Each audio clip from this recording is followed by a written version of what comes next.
profits against human well-being? That's exactly what it is. This pipeline is going to enrich a few billionaires like the Koch brothers, like David and Charles Koch, and while it impoverishes the rest of humanity. Oh, and it's a boondoggle. It is a criminal enterprise that is going to steal the air from our children's lungs, that is going to destroy property values, that's going to destroy the fisheries and waterways that belong to all of humanity. And that's going to eventually cause millions of environmental refugees like we saw in Katrina and like we saw in Hurricane Sandy and that we're seeing all over the world today. There's millions of environmental refugees. Mr. Kennedy, the United States has been left behind in matters of climate change. The government was always in a state of denial, saying that this is not an effect of the green gases emission.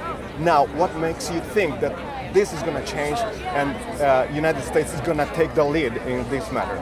Well, the reason that the United States has not been a leader on this issue is because our democracy in the United States has been subverted by the power and wealth of the oil industry, which is now the wealthiest industry in the history of mankind.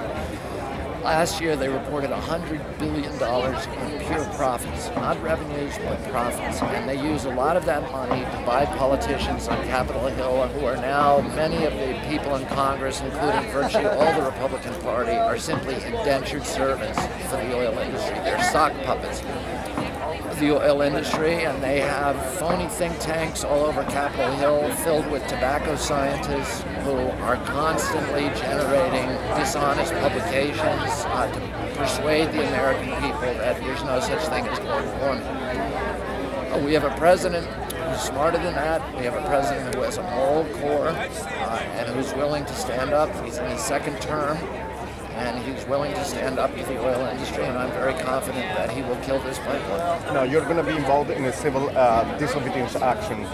Are you going to be arrested today? Yes, and my son as well. And is that worth what you're looking through this arrest?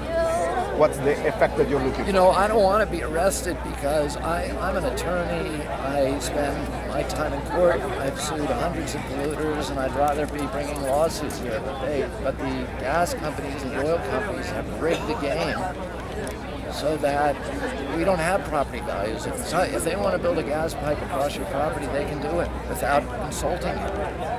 And you know, they've been able to use their money to win such power on Capitol Hill that we no longer have resource. We no longer have the courts as a resource. So the only option we have is civil disobedience. Perfect.